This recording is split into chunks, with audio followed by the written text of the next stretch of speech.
নাকি স্বাভাবিক চিত্র।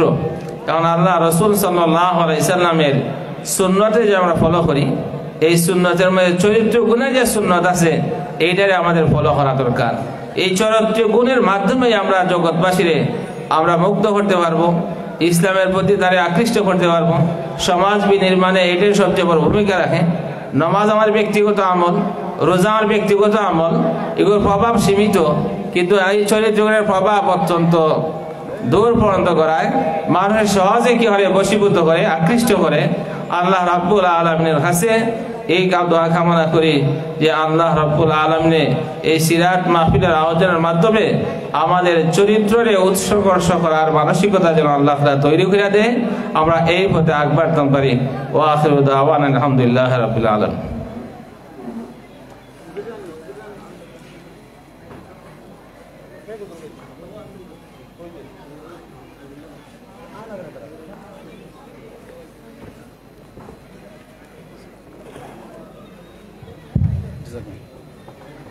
আলহামদুলিল্লাহ, শুকরিয়া, জাযাকুমুল্লাহ, আহসানুল জাযা। আমরা চমৎকার আলোচনা শুনছিলাম মুহতারাম শেখ মাওলানা আতিকুর রহমান সাহেব হাফিজাহুল্লাহ তাআলার কাছ থেকে। আমরা এখন মাদ্রাসার ছাত্রদের কণ্ঠে শুনবো মাদ্রাসাকে নিয়ে রচিত একটি সঙ্গীত ইনশাআল্লাহ।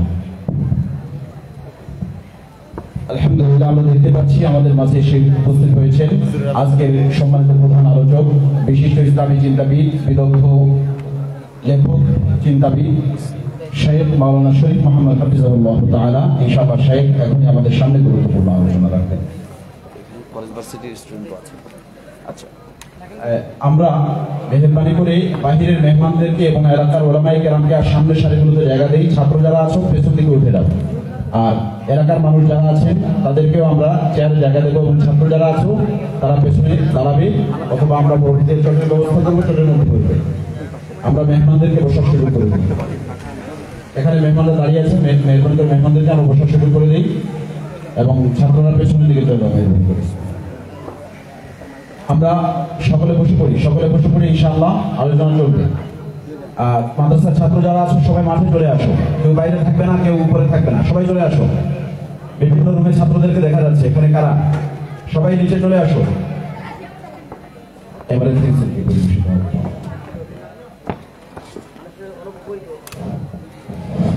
আসসালামু আলাইকুম ওয়া রাহমাতুল্লাহি ওয়া বারাকাতুহু। প্রিয় উপস্থিতি, এ পর্যায়ে আপনাদের সম্মুখে একটি নাটক পরিবেশন করব, সেটি দারুল উলুম মেহমুদ মাদ্রাসা নিয়ে লেখা আমার সঙ্গীত আমাদের প্রিয় জামিয়া। বহু বছরের পুরনো প্রণয় এঁকে যায় দিনের নিশান, নববী আদর্শ বুকে ধারণ করে যায় দিনের এলান। বহু বছরের পুরনো প্রণয় এঁকে যায় দিনের নিশান,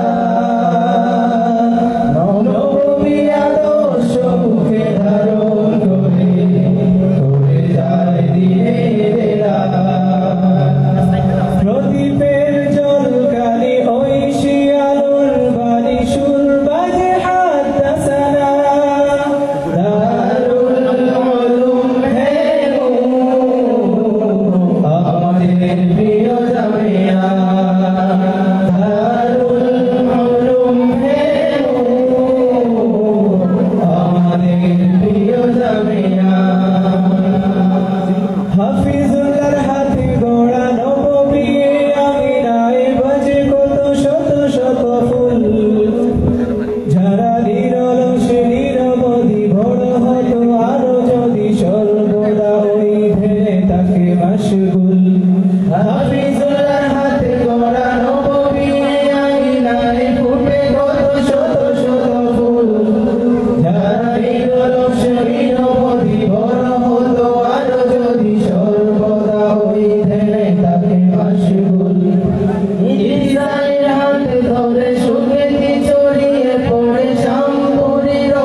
জামিয়া দারুল উলুম হে আমাদের প্রিয় জামিয়া মন্ত্রমুগ্ধ করে ডান্সে হাদিস যার আল্লাহ ফিকুল বাতিল বিরোধী সুর মুক্তি দিল্লুর আপোষ করে না চাই বিন্দু মন্ত্রমুগ্ধ করে ডান্সে হাদিস যার আল্লাহ ফিকুল বাতিল বিরোধী সুর মুক্তি দিল্লুর আপোষ করে না চাই বিন্দু আমরণ লড়ে যাব শহীদ বা গাজী হব আমরা জামিয়াত তালাবা দারুল উলুম হে আমাদের প্রিয় জামিয়া দারুল উলুম হে আমাদের প্রিয় জামিয়া ইলমের সুতা পারে তালাবাদের আগমনে মুখরিত পুষ্পিত এ মাকান চেষ্টা অধীর থেকে বিমোহিত তাজরিসে জুড়ে যায় সকলের মনোপ্রাণ এই সুতা পারে তালাবাদের আগমনে মুখরিত পুষ্পিত এ মাকান চেষ্টা অধীর থেকে বিমোহিত তাজরিসে জুড়ে যায় সকলের মনোপ্রাণ এইখানে এই দেশে পৃথিবীতে সবখানে গর্ব আল্লাহর খিলাফা কিয়ামত অবধি টিকে থাক মিনতি আমাদের প্রিয় জামিয়া দারুল উলুম হে আমাদের প্রিয় জামিয়া দারুল উলুম হে আমাদের প্রিয় জামিয়া দারুল উলুম হে আমাদের প্রিয় জামিয়া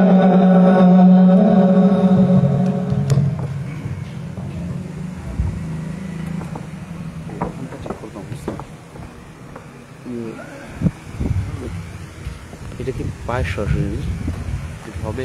জি জি ঠিক আছে।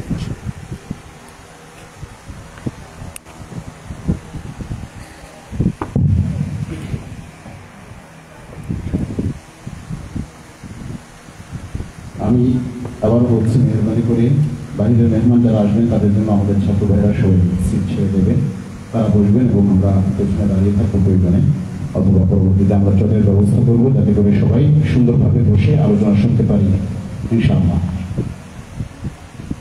এ পর্যায়ে আমাদের সামনে আজকের মুখ্য আলোচনা উপস্থাপিত হবে।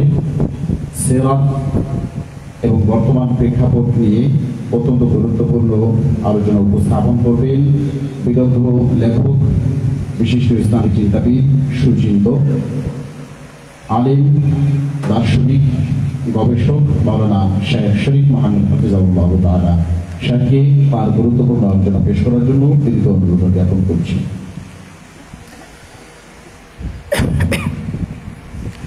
আসসালামু আলাইকুম ওয়া রাহমাতুল্লাহি ওয়া বারাকাতুহু। আলহামদুলিল্লাহি রাব্বিল আলামিন والصلاة والسلام على سيد المرسلين وعلى آله وأصحابه أجمعين. أما بعد فأعوذ بالله من الشيطان الرجيم. بسم الله الرحمن الرحيم. لقد من الله على المؤمنين إذ بعث فيهم رسولا من أنفسهم يتلو عليهم آياته ويزكيهم ويعلمهم الكتاب والحكمة وإن كانوا من قبل لفي ضلال مبين. وقال تعالى: لقد كان لكم في رسول الله أسوة حسنة لمن كان يرجو الله واليوم الآخر وذكر الله كثيرا. صدق الله مولانا العظيم وصدق رسوله النبي الكريم ونحن على ذلك من الشاهدين والشاكرين والحمد لله رب العالمين সিলেট বাংলাদেশের মানুষের কাছে রুহানি একটি জনপদ হিসেবে পরিচিত। সেই সিলেটের ঐতিহ্যবাহী একটি অঞ্চল জৈন্তাপুর বা জৈন্তা, প্রাচীন একটি জনপদ। এই জনপদের প্রতিষ্ঠিত বাংলাদেশের এখনো পর্যন্ত প্রাপ্ত ইতিহাস হিসেবে সবচেয়ে প্রাচীন কওমি মাদ্রাসা জামিয়া ইসলামিয়া দারুল উলুম হেমু, এই মাদ্রাসার আল ইদ্রিস ছাত্র সংসদ কর্তৃক আয়োজিত আজকের এই মোবারক সিরাত কনফারেন্সের মোহতারাম সভাপতি সাহেব, মাদ্রাসার সম্মানিত মুদির হযরত মাওলানা মুফতি জিল্লুর রহমান সাহেব, মাদ্রাসার মুআজ্জাজ আসাতিজায়ে কিরাম, আমার সামনে উপস্থিত এই মাদ্রাসার তরুণ তাজা প্রাণ তালেবে ইলম সহ এলাকা এবং আশপাশ থেকে বিভিন্ন জায়গা থেকে আগত দিনপ্রাণ ভাই ও বন্ধুরা,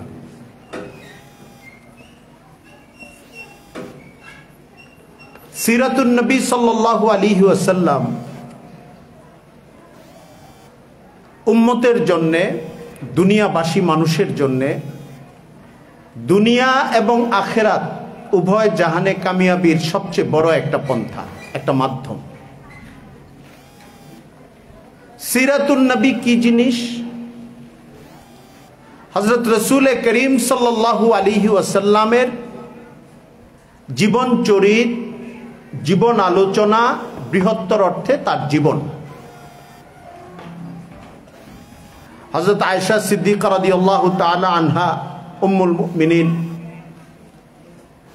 নবী করিম সাল্লাল্লাহু আলাইহি ওয়াসাল্লামের সিরাত সম্পর্কে জিজ্ঞাসিত হয়ে বলেছেন, কানা খুলুকুহু আল কোরআন। তার জীবন, তার স্বভাব, তার জীবন চরিত এক অর্থে, বড় অর্থে ছিল কোরআনে কারীমই। অর্থাৎ কোরআনে কারীমে যা যা করতে বলা হয়েছে তা রসুলের জীবনে আছে, যা যা করতে মানা করা হয়েছে রসুল সেগুলো থেকে বিরত থেকেছেন এবং মানা করেছেন। আল্লাহ তাআলা মানুষের জীবনে যে আয়নাটা দেখতে চান,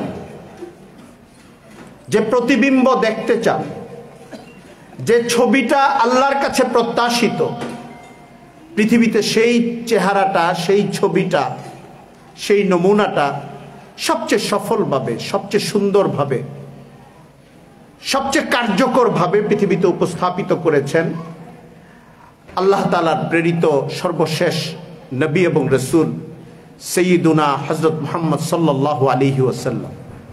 আজকে তার জীবন আলোচনা নিয়ে কিছু কথা।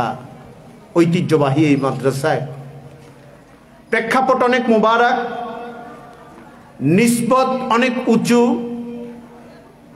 এবং আমি তো মনে করি ক্ষেত্রটাও অনেক দামি। শহরের কোনো হল, মাহফিলের সাধারণ ময়দানের যে মঞ্চ থাকে, সবগুলোরই একটা আলাদা অবস্থান আছে, কোনোটাকেই ছোট করে দেখার দরকার নেই। কিন্তু যেই প্রতিষ্ঠানে রাসূল করিম সাল্লাল্লাহু আলাইহি ওয়াসাল্লামের উসওয়ার চর্চাই 24 ঘন্টা হয়, কোরআনের চর্চা 24 ঘন্টা হয়, হাদিসের চর্চা 24 ঘন্টা হয়, কোরআন এবং হাদিস মন্থন করে যে বিধান পাওয়া যায়, যেটাকে ইসলামী ফিকহ বলা হয়, তার চর্চা 24 ঘন্টা হয় ঘুরে ঘুরে। সেরকম একটা প্রতিষ্ঠানে হযরত রাসূল করিম সাল্লাল্লাহু আলাইহি ওয়াসাল্লামের জীবন আলোচনার প্রাসঙ্গিকতা এবং নিসবতটা অনেক কারণেই গুরুত্বপূর্ণ। আবার এই জীবনটা এমন খুব কম জানে মানুষও যদি মনে করে আমি দিল খুলে বলতে থাকি, আমার মতো নাদান সিরাত সম্পর্কে একজন অজ্ঞ মানুষ যদি মনে হয় যে দিল খুলে বলতে থাকি কথা যা আসে মনের মধ্যে, ঘন্টার পর ঘন্টা সময় পার হয়ে যেতে থাকবে। অনেক ঘন্টা সময় পার হওয়ার পর এটা মনে হতে পারে যে রাসূল করিম সাল্লাল্লাহু আলাইহি ওয়াসাল্লামের জীবনের সবটুকু সূচিপত্র ভালো করে বলা হয় নাই। পৃষ্ঠাগুলো তো অনেক দূরের, সূচিপত্র ভালো করে বলা হয় নাই। এই আফসোস থাকবে, এই আফসোস শেষ হবে না। এর মধ্যেই আমাদের চর্চাটা করতে হবে। আমাদের উলামায়ে কেরাম যারা গত 1400 বছর এসেছেন, সালাফ আকাবির, এখন অনেকে সালাফ আর আকাবির শুনলে মনে করে যে আমরা আমাদের বাপ চাচাদের কথা বলছি।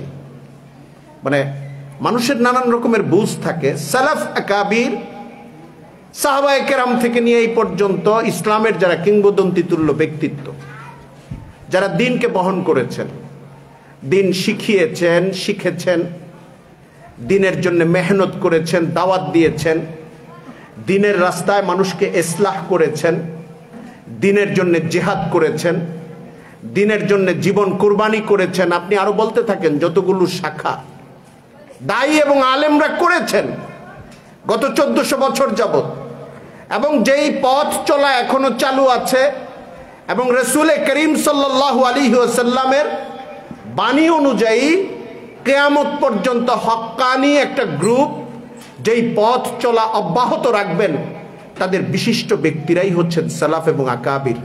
প্রত্যেক যুগের তুলনায় তার আগের যুগের মানুষেরা সালাফ, তারা আগে চলে গেছেন, আর আকাবির তো আমাদের এই যুগেও হতে পারে। তো সালাফ এবং আকাবিররা রাসূল করিম সাল্লাল্লাহু আলাইহি ওয়াসাল্লামের জীবনের কয়েকটা বৈশিষ্ট্য চিহ্নিত করেছেন। আমি আজকের এই দামি মজমায় যারা বিকেল থেকে বা আরও আগে থেকে ছাত্ররা বিভিন্ন প্রতিযোগিতায় অংশগ্রহণ করেছেন, সাধারণভাবে আবহাওয়ায় একটা উত্তাপ অবস্থা বিরাজ করছে। অল্প কয়েকটি কথা, যেটাকে আমরা বলি পয়েন্ট, আরবিতে বলি নুক্তা, কয়েকটা নুকাত বলে আমার কথা আমি শেষ করে আনবো ইনশাআল্লাহ। রাসূল করিম সাল্লাল্লাহু আলাইহি ওয়াসাল্লামের জীবনকে আপনি কয়েকভাবে দেখতে পারেন।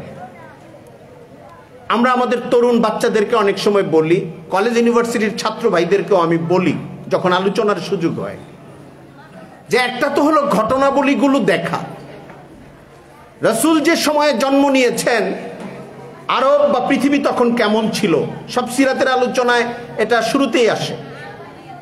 রাসূল কখন পৃথিবীতে এসেছেন, তখন পৃথিবীতে অন্ধকার ছিল না, আলো ছিল। রাসূল আরবের মাঝখানে এসেছেন, আরবের একদম বুকের মধ্যে এসে নেমেছেন, আল্লাহ তাকে পাঠিয়েছেন। কিন্তু আরব এবং তার আশেপাশের তৎকালীন ইউরোপ, ইটালি, রোম, ফরাসি, তারপরে পারস্য, বড় বড় তখনকার যে রাষ্ট্রশক্তিগুলো ছিল, পরাশক্তিগুলো ছিল, তারা কোন সভ্যতার উপরে ছিল? ভালো মানুষ ছিল না হিংস্র ছিল? সিরাতে এটা একটা খুব সূচনামূলক আলোচনা, ভূমিকামূলক আলোচনা। এটা না করলে বোঝা যায় না কে এসছেন, কেন এসছেন, তিনি এসে কি করেছেন। হযরত রাসূল করিম সাল্লাল্লাহু আলাইহি ওয়াসাল্লাম, ইংরেজি হিসাবে বলা হয় 570 খ্রিস্টাব্দে তিনি জন্ম নিয়েছেন মক্কায়। 63 বছর পরে তিনি দুনিয়া থেকে চলে গেছেন। 40 বছর বয়সে নবুয়ত পেয়েছেন। পার হওয়ার পরে 23 বছর ছিল তার নবুয়তের জিন্দেগি। মক্কায় কাটিয়েছেন 13 বছর, মদিনায় তার কেটে গেছে বাকি 10 বছর। সংক্ষিপ্তভাবে এই তো জীবন। এবং এই জীবনী পড়তে গেলে হযরত মুফতি মুহাম্মদ শফি সাহেব রহমতুল্লাহি আলাই, আমাদের খুব দূরের না নিকটকালের মিনাল আকাবির, একজন বড় কিংবদন্তি তুল্য আলেমে দিন ব্যক্তিত্ব, তার সিরাতের কিতাবটা যেভাবে লিখেছেন, এবং এরকম কাছাকাছি অন্য যারা লিখেছেন, দেখলে দেখা যায় একের পর এক ঘটনাবলী বর্ণনা করে 100 পৃষ্ঠা বা কাছাকাছি পৃষ্ঠার মধ্যে রাসূলের ইন্তেকাল পর্যন্ত জীবনটা উঠে এসেছে। এটা জীবনী পড়ার একটা পদ্ধতি, জানার রাসূলের জীবনকে। আরেকটা হচ্ছে এই সংখ্যাগুলো, ফিগারগুলো, ঘটনাবলীগুলোর সঙ্গে সিরাতকাররা, মুহাদ্দিসিনরা, উলামা এবং সালাফরা, ব্যাখ্যাকাররা এক একটা জিনিসকে যে আলোকিত করেছেন, তানভীর করেছেন, উর্দুতে বলে রোশনি ডালনা, তারা ব্যাখ্যা করেছেন, তাওজিহ করেছেন। ওই জিনিসগুলো যদি আমি আবার পড়তে থাকি, তখন ঘটনাবলীর সঙ্গে, তথ্যটার সঙ্গে, সংখ্যাটার সঙ্গে আমার চিন্তাটা আর একটু সম্প্রসারিত হতে থাকে। এটা খুব গুরুত্বপূর্ণ। আমরা অনেক সময় বদরের যুদ্ধের ইতিহাসটা ওইটুকুই পড়ি। 2য় হিজরিতে এইভাবে বদরের যুদ্ধ সংগঠিত হলো, পরে আল্লাহর রাসূল সাল্লাল্লাহু আলাইহি ওয়াসাল্লাম সাহাবা একরামকে নিয়ে বিজয়ী হলেন, আল্লাহ বিজয় দান করলেন, কাফেররা পরাজিত হলো। এটার পটভূমি কি ছিল? বদরের যুদ্ধে এটা কি মদিনায় হয়েছিল না বাইরে হয়েছিল? কেন হয়েছিল? মক্কার কাফেরদের অ্যাটেম্পটা কি ছিল আরো আগে থেকে, বদরের যুদ্ধের আগে থেকে? কেন বদরের জিহাদটা অপরিহার্য হয়ে গিয়েছিল? রাসূলুল্লাহ সাল্লাল্লাহু আলাইহি ওয়াসাল্লাম যুদ্ধে এসে রণাঙ্গনে একজন বড় সেনাপতির ভূমিকায় এসে অবতীর্ণ হয়েছেন, জেনারেলের ভূমিকায় অবতীর্ণ হয়েছেন। তার আচরণগুলো কেমন ছিল? সারাক্ষণ লেফট রাইট করেছে যে সেনা জেনারেলরা করে, উনি কি এরকম করেছেন? না, আল্লাহ তাআলার প্রিয় মাহবুব বান্দা হিসাবে, নবী এবং রাসূল হিসাবে জার জার হয়ে কান্নার একটা দৃশ্য হাদিসের কিতাবগুলিতে পাওয়া যায়। উম্মত যদি দেখে যে জিহাদ আছে, রক্তপাত আছে, যুদ্ধ আছে, ওখানে কিভাবে প্রাণ ক্ষয় কমানো যায়, যুদ্ধের আগে কিভাবে বান্দা তার নিজেকে আল্লাহর কাছে সুপর্দ করতে হয়, যুদ্ধের পরে নিজের নাগরিকদের জন্য, নিজের মানুষদের জন্য কিভাবে দরদ ব্যয় করতে হয়, অপরদেরকেও কতটা রহমের মধ্যে মুআমালাটা শেষ করা যায়।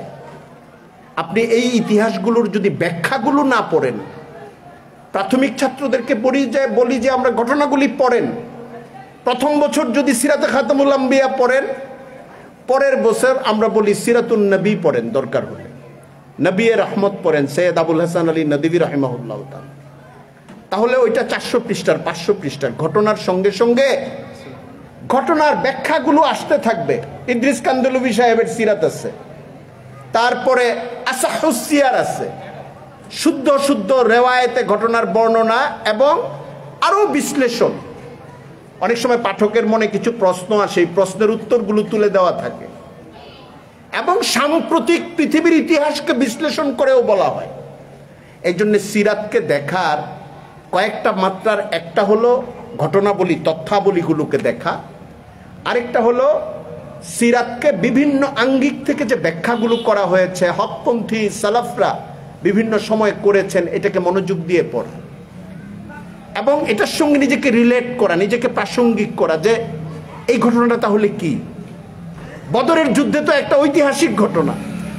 2 জন সাহাবী এসে যুদ্ধের আগে আগে বলতেছেন, ইয়া রাসূলুল্লাহ, রাস্তায় আমাদেরকে আটকাইছিল, ওরা আমাদেরকে আটকে ফেলেছিল, বন্দি করে ফেলেছিল কাফেররা, মক্কার কাফেররা, জানে আমরা মুসলিম, আমরা এসে আপনার সঙ্গে যোগ দিতে পারি, এই আশঙ্কায় তারা আটকে ফেলে আমাদের কাছে ওয়াদা নিয়েছে যে আমরা মুক্ত হলে আপনার কাছে আসলে পরে যুদ্ধে যুক্ত হব না আপনার পক্ষে, ওদের বিরুদ্ধে আমরা দাঁড়াবো না, আমরা এই ওয়াদায় সম্মত হয়ে গেছি।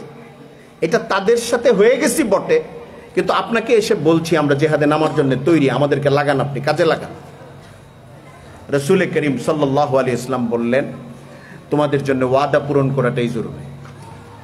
এটা কখন? যখন মুসলমানদের সৈনিক 3 ভাগের 1 ভাগ, হাতিয়ার তার চেয়ে অনেক কম আনুপাতিক সংখ্যায়, যেই জেহাদকে বলা হয় আল ফারিক বাইনাল হক্কি ওয়াল বাতিল। পৃথিবীতে বদরের রাসূল সাল্লাল্লাহু আলাইহি ওয়াসাল্লামের দুয়ার মধ্যেও এটা ছিল, আল্লাহ আজকে যদি আমরা শেষ হয়ে যাই, তোমার এই ময়দানে যারা আছে এরা যদি শেষ হয়ে যায়, তাহলে তোমার নাম ডাকার মতো দুনিয়াতে আর মানুষ থাকবে না। পরের জেহাদগুলো অনেক বড়, সংখ্যায় বড় জেহাদ, এইদিকেও সৈন্য বেশি, ওই দিকেও সৈন্য বেশি। বদরের জেহাদে মুসলমান সৈনিকের সংখ্যা কম, 313 জন, 315 জন, 310 জন, এরকম রেওয়ায়াত, এর কাছাকাছি, আর ওরা 1000 জন। কিন্তু বদরের যুদ্ধে ফায়সালা হয়ে যেতে পারতো, মন্দ হয়ে গেলে আর মুসলমান টিকতো না, কিন্তু আল্লাহ তাআলা দয়া করেছেন। ওই সময় নবী করিম সাল্লাল্লাহু আলাইহি ওয়াসাল্লাম ওয়াদা রক্ষা করার যে মুসলমানদের বৈশিষ্ট্য, ওয়াদা রক্ষা করা, কাফেরদের সঙ্গে ওয়াদা করলেও এটার আদর্শ তিনি যুদ্ধের আগে স্থাপন করেছেন, যখন একটা তলোয়ারের দাম তার কাছে অনেকগুলো ট্যাঙ্কের সমান। এটা ইসলামের ইতিহাস, শুধু ঘটনাবলী পড়ে পার হয়ে গেলে হবে না। ঘটনাবলীর যে জায়গাটায় মানবিকতা আছে, ঘটনাবলীর যে জায়গায় মানুষ হিসেবে পৃথিবীর সবচেয়ে উপরের উদাহরণটা আছে, যেই জায়গাটায় ইতিহাস সচরাচর কোনো দৃষ্টান্ত উপস্থাপন করতে পারে না, ওই জায়গাটার যে ঘটনাবলীগুলো আসতে থাকে এক একটা ঘটনার মধ্যে, ওই জায়গাটা ঢুকতে হবে, ওইখানে আঙ্গুল দিতে হবে, ওই জায়গায় বলতে হবে যে হ্যাঁ এইটা একটা অসাধারণ ঘটনা। ঘটনা তো সবগুলি অসাধারণ, এগুলি অসাধারণ ঘটনা। একটা পুরা চ্যাপ্টার মহিমান্বিত হয় রাসূল করিম সাল্লাল্লাহু আলাইহি ওয়াসাল্লামের জীবনের এই সুন্দর সুন্দর বৈশিষ্ট্যগুলোর দ্বারা। তো সিরাতকাররা বলেন রাসূল করিম সাল্লাল্লাহু আলাইহি ওয়াসাল্লামের জীবনের কয়েকটা বিশেষ বৈশিষ্ট্য এটা খেয়াল রাখতে হয়। একটা কি, রাসূল করিম সাল্লাল্লাহু আলাইহি ওয়াসাল্লাম 1400 বছর আগে দুনিয়াতে এসেছেন। উনার আগে এবং উনার পরে আজকে পর্যন্ত পৃথিবীতে অনেক নায়ক এসেছে, অনেক লিডার এসেছে, দার্শনিক এসেছে, সমাজপতি এসেছে, অনেক প্রতিরক্ষা ক্ষেত্রে বড় সেনাপতি এসেছে, বড় রাষ্ট্রনায়ক এসেছে। কিন্তু রাসূল করিম সাল্লাল্লাহু আলাইহি ওয়াসাল্লামের জীবন শুরু থেকে শেষ পর্যন্ত যতটা প্রামাণ্যতার সঙ্গে, সনদের সঙ্গে, দালিলিকভাবে সংরক্ষিত আছে, পৃথিবীতে এরকম আর কারো জীবন এভাবে সংরক্ষিত নাই। যতটুকু ইখতিলাফ আছে এটা তুলনামূলক অন্য অনেক জীবনের চেয়ে অনেক কম। ওরিয়েন্টালিস্টরা যারা প্রাচ্যবিদ, পশ্চিমা দেশের জ্ঞানী, কিন্তু মুসলমানদের জীবন ইতিহাস, সিরাত, হাদিস, কুরআন নিয়ে গবেষণা করার চেষ্টা করে, তারাও সিরাতের উপরে সব লেখাপড়া করে যখন এই মুসলমানদের প্রাপ্ত ধনভাণ্ডার সামনে নিয়ে, তাদের এলমের ভাণ্ডার সামনে নিয়েই তারা গবেষণাগুলো করে। এই জন্য রাসূল করিম সাল্লাল্লাহু আলাইহি ওয়াসাল্লামের জীবনের একটা প্রধান বৈশিষ্ট্য হলো সবচেয়ে প্রামাণ্যতাপূর্ণ তার জীবনটা, সবচেয়ে দালিলিক, সবচেয়ে সংরক্ষিত। অন্য অনেক মানুষের জীবন এতটা সংরক্ষিতই না। আপনি 200 বছর আগের অনেক মানুষের তার যুদ্ধের বর্ণনা পাবেন, উইকিপিডিয়াতে ঢুকলে বা কোনো জীবন আলোচনায় ঢুকলে মৌলিক কিছু জিনিস পাবেন, খুঁটিনাটি অনেক জিনিস পাবেন না। রাসূল করিম সাল্লাল্লাহু আলাইহি ওয়াসাল্লাম কোন দিন তার সংসারের বিবিদের সঙ্গে হেসে কথা বলেছেন, কোন দিন একটু মনক্ষুণ্ণ ছিলেন, এটার বর্ণনাও হাদিসের কিতাবে আছে, ব্যাখ্যা সহ আছে। কোন মানুষটাকে একটু ধমক দিয়েছেন, কেন দিয়েছেন, কোন মানুষটাকে সহ্য করেছেন, কেন করেছেন। একজন মানুষের যত রকমের রূপ হতে পারে, ভালো মানুষের তার সকল রূপ রাসূল করিম সাল্লাল্লাহু আলাইহি ওয়াসাল্লাম উপস্থাপন করেছেন এবং তার দলিল আছে, তার সনদ আছে। এটা বানানো গল্প না। আমরা তো 50 বছর পরে, 53 বছর পরে মুক্তিযুদ্ধের ঘোষণাকে দিয়েছে, এটার ফয়সালা করতে পারি না এখন। একদল বলে উনি করেছেন, আরেক দল বলে উনি করেছেন, একদল বলে শুধু বললে হবে না, এটা কোর্টের রায় নিতে হবে এটার পক্ষে, উনি কোর্টের রায় নিয়ে নিছেন। সব কিছুর পরে ক্ষমতা বদল হয়ে গেলে আবার এগুলি উল্টাপাল্টা হয়ে যায়। কারণ তথ্য স্থাপন করা হয়, নতুন করে সংযুক্ত করা হয়, স্বার্থ যুক্ত করা হয়। কিন্তু 1400 বছর আগে থেকে রাসূলের জীবন ঠিক ওইভাবেই আছে। 1400 বছর পর্যন্ত যেভাবে ছিল, আগামী কিয়ামত পর্যন্ত যতদিন সময় যাবে ইনশাআল্লাহ রাসূলের উম্মতের কাছে তার জীবনটা এরকম সুরক্ষিত অবস্থাতেই যাবে, আমরা আশা করি। এটা রাসূল সাল্লাল্লাহু আলাইহি ওয়াসাল্লামের জীবনের একটা মহান বৈশিষ্ট্য। সিরাত পড়ার সময়, সিরাত নিয়ে কাজ করার সময় এটা আমাদের জন্য মাথায় থাকে। পৃথিবীতে অনেক নায়ক এসেছেন, রাষ্ট্রনায়ক এসেছেন, নেতা এসেছেন, সুন্দর সুন্দর কথা বলেছেন, অনেক কবি সাহিত্যিক এসেছেন, বলার মধ্যে অনেক সুন্দর সুন্দর কথা বলেছে। ওই কথা যে উনি বলেছেন এটা নিয়ে আমরা খুশি। আমরা কি বলি, অনেক সময় তর্ক করি, গতকালের ঘটনাটা নিয়ে ওনার কোনো বক্তব্য আছে? হ্যাঁ আছে তো, উনি এই বক্তব্য দিয়েছেন। না না, বাঘের বাচ্চা একটা বক্তব্য দিচ্ছে, মানে বক্তব্য দেওয়ার কারণে বাঘের বাচ্চা হয়ে গেছে। এটাকে আমরা বলি মুখের ভাষায় একটা অবস্থান ব্যক্ত করা অথবা স্বপ্ন ব্যক্ত করা। রবীন্দ্রনাথ ঠাকুর মানুষের মনের বেদনা বুঝে এইভাবে কবিতা লিখেছেন। উনি কতটা বেদনা বুঝতেন, মানে উনি আদৌ বুঝতেন কি না, এটা তার কবিতার উপর নির্ভর করে আমাদের সিদ্ধান্ত দিতে হচ্ছে। নজরুল ইসলাম, কাজী নজরুল ইসলাম, কাউকে ছোট করতেছি না, উনি বিশাল বিদ্রোহী কবি ছিলেন। কেন? উনার কবিতায় বিদ্রোহের যে বাক্যগুলো অসাধারণ, মিথ্যা না, সত্য। এই বাক্যগুলোর দ্বারা আমরা অনুপ্রাণিত হই, কিন্তু মূল বিষয় কিন্তু বাক্যগুলো। উনি কতটুকু বিদ্রোহ করেছেন, উনি কতটুকু অস্ত্র নিয়ে লড়াই করেছেন, এটা আলোচনায় আসে না। কারণ আমরা ধরে নেই যে কবির জন্য তো তার বাক্যগুলোই গুরুত্বপূর্ণ। পৃথিবীতে একমাত্র ব্যক্তি যার আদর্শ বলা এবং করা একসঙ্গে সমন্বিত, জন্মের পর থেকে ইন্তেকাল পর্যন্ত, নবুয়তের আগেও। আর সদুকুল আমিন, সত্যবাদী এবং বিশ্বস্ত ওনার বৈশিষ্ট্য ছিল, ইন্তেকাল পর্যন্তই ছিল। এবং শুধু ছিল না, ওনাকে যারা অনুসরণ করেছে তাদের জন্য এটা উনি অপরিহার্য করে দিয়েছেন। মিথ্যা বলতে পারবা না। আর সিদকু ইউনজি ওয়াল কিযবু ইউহলিক, সততা, সত্যবাদিতা মানুষকে নাজাত দান করে, মিথ্যা মানুষকে ধ্বংস করে দেয়। রাসূল সাল্লাল্লাহু আলাইহি ওয়াসাল্লাম এই বাণী দিয়েছেন এবং এই আদর্শটা প্রতিষ্ঠিত করেছেন। শুধু বলা না, বলা এবং করা। বলেছেন অন্যায়ের বিরুদ্ধে প্রতিবাদ করো, করেছেন। বলেছেন জালেমের বিরুদ্ধে লড়াই হবে, লড়াই হয়েছে। বলেছেন আল্লাহকে সন্তুষ্ট রাখার জন্য ক্ষুধার্ত থাকতে হবে, থেকেছেন। মানে মুখের কথা আর শারীরিক আমল একসাথে হয় নাই এমন না, বরং এই দুইটার কমপ্লিট সমন্বিত রূপ হলেন কওল এবং ফেল। তার কথা এবং তার আচরণ, তার বক্তব্য, তার বাণী এবং তার শারীরিক রূপ, অবয়ব গঠিত রূপ, যেটা এই দুইটা সমন্বিত ছিল। তিনি সত্যবাদী ছিলেন, সমন্বিত ছিলেন। এটা পৃথিবীর গত 1400 বছর তো রসুলের জীবন। আগে 1400 বছরের আগে যান, 1400 বছর থেকে নিয়ে আজকে পর্যন্ত আসেন, অনেক বড় বড় নায়ক, মহানায়ক পাবেন, দেখবেন মুখে অনেক ফুলঝুরি আছে, কিন্তু উনি সবটা পারেন নাই। অনেক নেক লিডারও আছে, অনেক সততাপন্থী মুসলিম লিডারও পাবেন পরবর্তী যুগে, কিন্তু উনি দেখবেন যে সবগুলো পারেন নাই। উনি অনান্তরিকতার কারণে না, আন্তরিকতার পরেও পারেন নাই। কথা আর আমল হুবহু মিলে নাই। রসুল করিম সাল্লাল্লাহু আলাইহি ওয়াসাল্লামের জীবনের অন্যতম প্রধান একটা বৈশিষ্ট্য হলো তার কথা এবং কাজ। যা তিনি বলেছেন, তা করেছেন, তা করার জন্য গোটা একটা প্রজন্মকে লাগিয়ে দিয়েছেন। এটা তার একটা বড় বৈশিষ্ট্য। 3, রসুল করিম সাল্লাল্লাহু আলাইহি ওয়াসাল্লাম নিজে সবকিছু করে চলে গেছেন দুনিয়া থেকে। দুনিয়াটা এরপরে আবার অন্ধকার হয়ে গেছে এমন না। কোনো একজন সফল রাষ্ট্রনায়ক, সফল মানবতাবাদী, সফল অপারেশনকারী, মানুষের মুসলেহ, মানুষের সংস্কারক, এটা বোঝার একটা অন্যতম সূচক বলি আমরা, ব্যারোমিটার, প্যারামিটার। এটা কি? যে উনি যেই সমাজে এসে নেমেছেন, ওই সমাজ তো হিংস্র ছিল, জাহিলিয়াতে নিমজ্জিত ছিল। তিনি নিজে তাদের মধ্যে ভালো থেকে থেকে চলে গেলেন, না গোটা সমাজটাকে তিনি পরিবর্তন করতে পারলেন?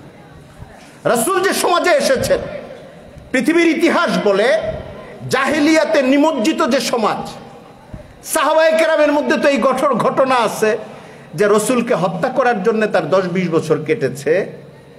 আর সেই লোক যখন ঈমান এনেছে, তখন এত মতি, এত অনুগত, এত চোখের পানি ঝরানো, এত আল্লাহর ফরমাবরদার, এত বিনীত, এত নিবেদিত মানুষে পরিণত হয়েছে। এবং গোটা প্রজন্ম, নারী এবং পুরুষ, এত সফল, সুন্দর, মদ থেকে দূরে থাকা, নারী নির্যাতন থেকে দূরে থাকা, বদাখলাকি থেকে দূরে থাকা, জুলুম থেকে দূরে থাকা, আর মানুষের সঙ্গে একটা মানবিক আদর্শ স্থাপনকারী সমাজ হিসেবে নিজেদেরকে উপস্থাপন করা। এটা হচ্ছে এই উম্মতের প্রথম শ্রেণী হযরত সাহাবায়ে কেরাম রিদওয়ানুল্লাহি আলাইহিম আজমাইন। সিরাতকে বুঝতে হলে রসুলের সাহাবীদেরকেও একটু পড়তে হবে। আমরা এই কথাটাও বলি তরুণদেরকে, যারা স্কুল কলেজের ছাত্র বন্ধুরা আছেন, যারা তরুণ আলেম আছেন, রসুলের সিরাতের মজাটা বুঝতে হইলে সিরাত পড়ার পাশাপাশি সাহাবীদেরকে পড়বেন। দেখেন না একজন সাহাবী কি জাদুর মন্ত্রের মতো পরিবর্তন হয়ে যাচ্ছেন। হযরত ওমর অস্ত্র নিয়ে যাচ্ছেন, মেরে ফেলবেন রাসূল সাল্লাল্লাহু আলাইহি ওয়াসাল্লাম। হামজা রেডি, অন্য সাহাবীরা ভয় পাচ্ছেন। রাসূল তখন মক্কার যুগে, এত বড় কোনো শক্তি নাই। মক্কার যুগটাই গেছে মজলুমিয়াতের যুগ। বড় কোনো প্রতিরোধ, জেহাদ, সংগ্রাম, আসলে মাইর দিমু, এরকম কোনো অবস্থা মক্কার যুগে ছিল না। অন্য সাহাবীরা ভয় পাচ্ছেন। হযরত হামজা বললেন, আসতে দাও, যদি কোনো বদ মতলব থাকে, অন্য মতলব থাকে, তার তরবারি দিয়েই তাকে শেষ করব। হযরত ওমরে ফারুক আসলেন, নিয়ত তো অন্যরকমই ছিল। রাসূলুল্লাহ সাল্লাল্লাহু আলাইহি ওয়াসাল্লামের সঙ্গে কথা বললেন, ঈমান আনলেন, পরিবর্তিত হলেন।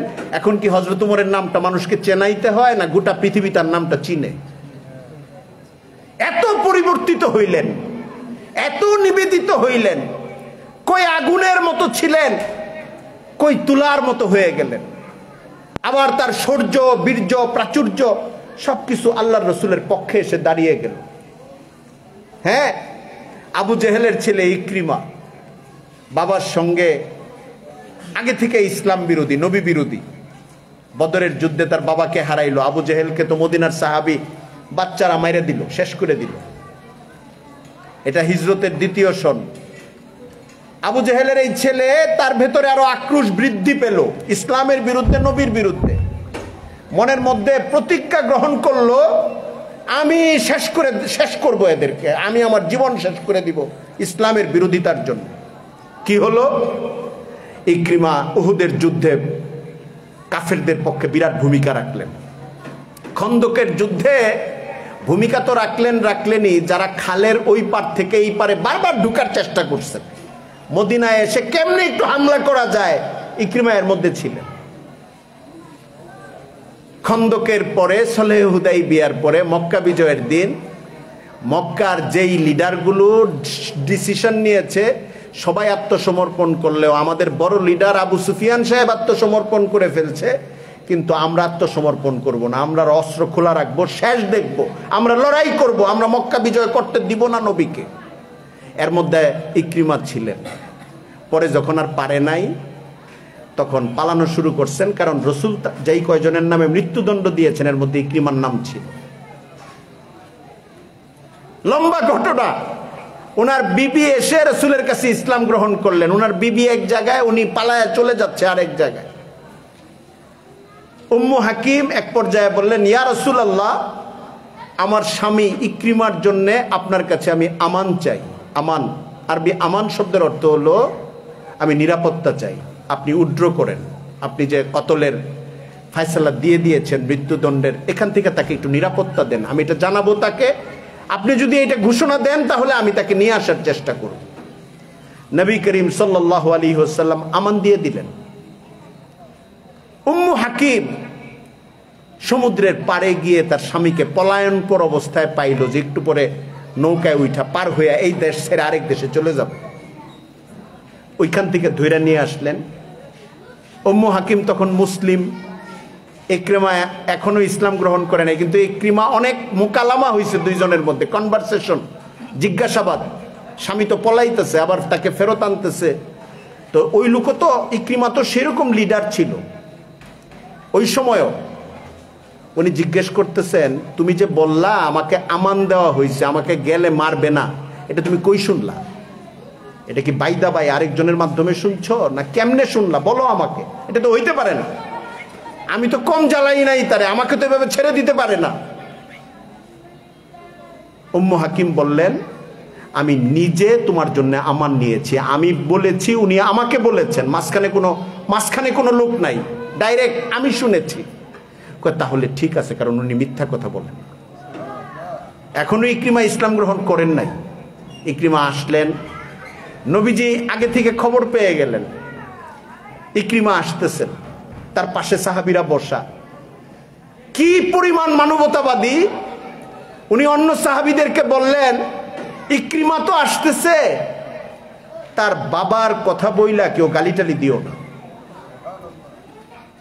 এতে সে কষ্ট পাবে, বাস্তবে কোনো ফায়দা হবে না। মানে আমরা যেরকম বলি না যে এই যে ছোট লোকের ছেলেটা আসতেছে, ওর বাপ খুব জ্বালাইছে আমাদের নবীরা, এখন সে আসতেছে।